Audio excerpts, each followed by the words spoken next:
This movie opens up with a very depressed man named Rory. Now, Rory doesn't feel good about himself and feels like he doesn't deserve anything good in his life, which unfortunately includes his wife and son, who left him because obviously nobody wants to stick around with a raggedy-ass fellow. Rory's therapist tries her best to bring out positive improvements in his ongoing sessions, but it seems Rory doesn't even believe he has what it takes to come out into the light. He gives up on his therapist because the session is much more depressing than his whole life. The movie switches to a man called Scalvo being tortured for giving out details concerning an upcoming score. Now, no criminal wants to work with them, as they understand the potential risk. To escape his baptism of death, Scalvo tells them that he can put together a crew that will be willing to do the work. In the next scene, we can see an alcoholic ex-convict named Cobby Murphy trying to use a child to bypass his bike security system. After he is being chased out of the neighborhood by an angry woman, he goes over to his friend's bar. When Cobby receives a call concerning a job from Scalvo, Mr. Kelly figures out that Cobby is going back to his criminal ways and warns him not to. Cobby is willing to accept this job, but of course, he has to finish his beer. He goes over to the meeting point, where he meets up with his fellow criminal aspirant Rory. Just then, Scalvo and his boss show up. Mr. Besagai is disappointed with the kind of wretched-ass crew Scalvo had set up. He is confident that they wouldn't even last a minute robbing a crippled man. With no other option, he proceeds to share the robbery plan with them. They are to rob the mayor of Boston in the upcoming state elections. Mayor Michelli always wins the election every 4 years and nobody dares compete with him. At Mayor Michelli's election party, there will be a large amount of cash sitting naked waiting for an armored truck to pick it up, and this is when they have to strike. He guarantees them 10% of whatever cash they manage to rob. Rory tells him that he needs $32,480 to be precise. He doesn't care about taking higher or lesser. When he threatens to leave, Mr. Besagai has no other option but to accept his deal. He then proceeds to lay out the whole robbery scenario like it was a GTA cutscene, but unfortunately, he is going to be working with a bunch of clowns. Rory questions the possibility of Michelli's competition, Choi winning the elections. Mr. Bankside doesn't think it's possible, so he dismisses the assumptions. On the day of the robbery, Scalvo gives them a brief schematic of how they would rob the place. Rory, on the other hand, feels it's best to take notes so he doesn't fail the ultimate test that might cost him his life.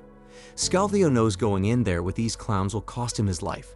They proceed to the mission ground where they find so many people in the kitchen. Rory begins to have a panic attack as he speaks calmly to them. Scalvo takes control of the situation and brings the people to order. The crew learns that Mark Choi has won the elections, but Michelli hasn't conceded yet. Scalvo goes over to the safe to find out that there's no money there. The crew are disappointed as they stroll back to their getaway.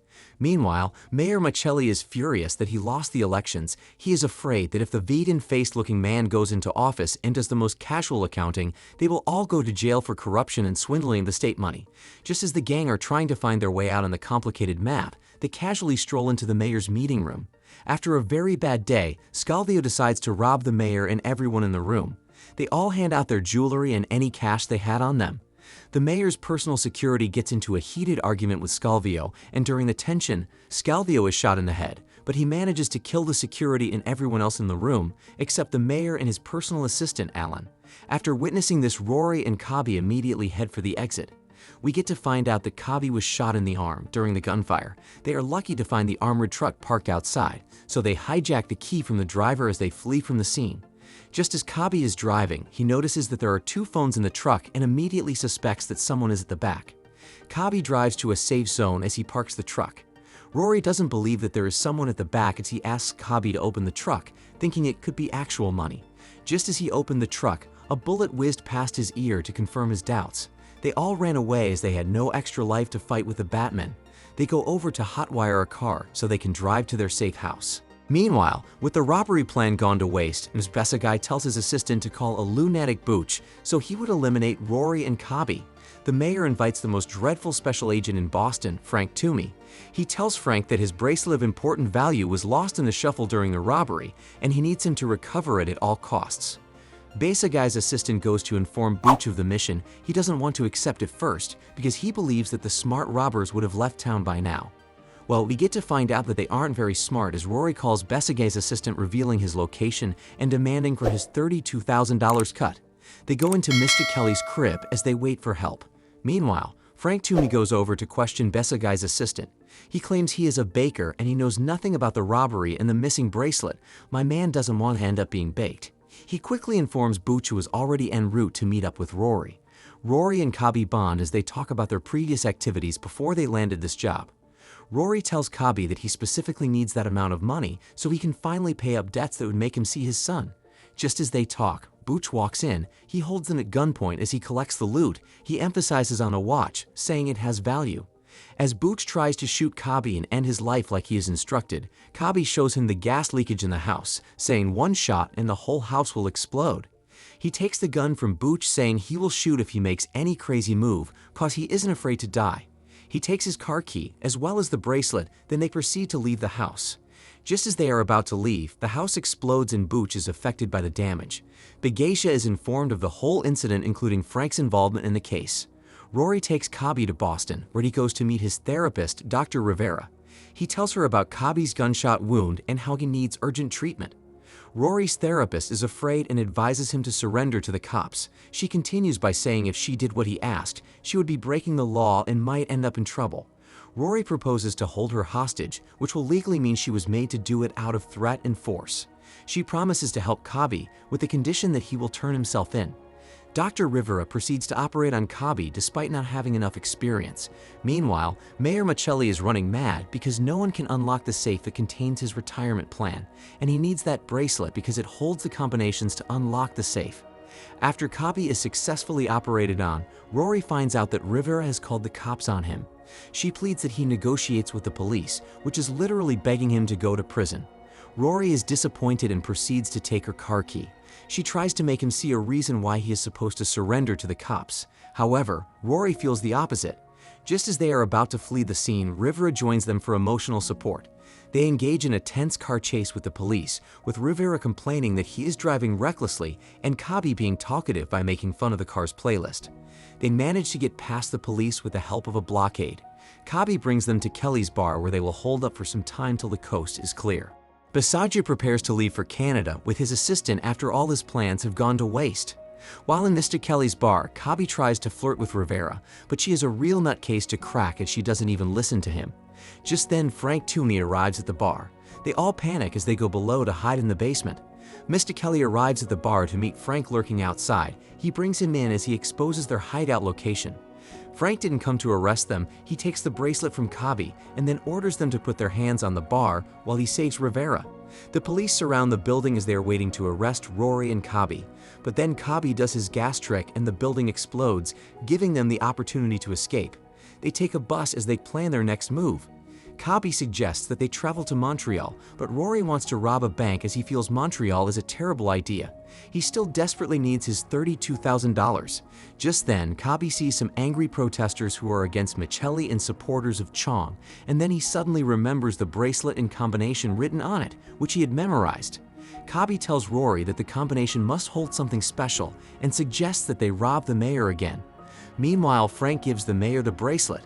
Rory and Cobby prepare for the heist as they dress up like firemen. They initiate a fire emergency, which made the security evacuate all important staffs, including the mayor.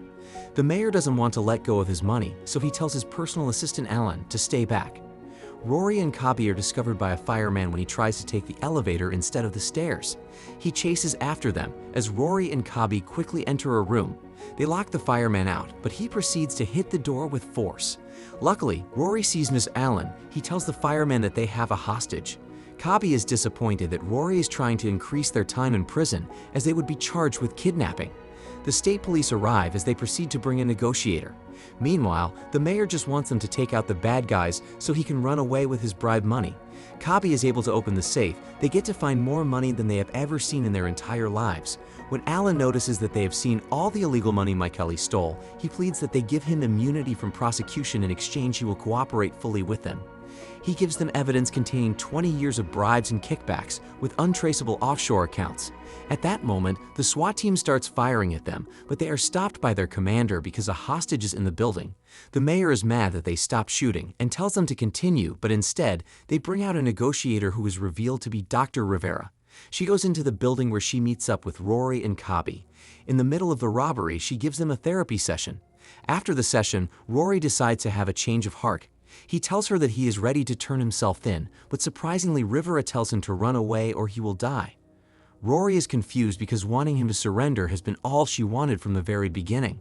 Rivera comes out with Mr. Allen safe and sound, while Rory and Cobby throw out the safe with all the money, which had people rushing to grab some. Michelle watches in eternal grief. Due to the crowd commotion, Rory and Cobby are able to escape the scene in a fire truck. Just as they celebrate their freedom, Frank hits them with his tank as he chases after them in a hot pursuit. He's able to bring them down and then puts them to a stop. With all hope lost, Cobby gives him the evidence contained 20 years of bribery. It seemed like the perfect tool to trade for their freedom. Well, fast forward to the next day and they find themselves locked up. Meanwhile, Mayor Michelli is arrested on his way to Montreal. With Mayor Choi elected as the new mayor, his assistant proposed that they don't prosecute Rory and Cobby so the hard drive that was recovered won't be entered into evidence, and so therefore they would be able to move away with the $100 million. With a dashing smile, the new mayor orders for their release. Rory and Cobby are released as they go about their separate ways. Cobby goes over to meet what may seem to be a newly found relationship partner, Dr. Rivera, while Rory goes over to watch his son play hockey. The end. If you enjoyed this video, please leave a like and subscribe.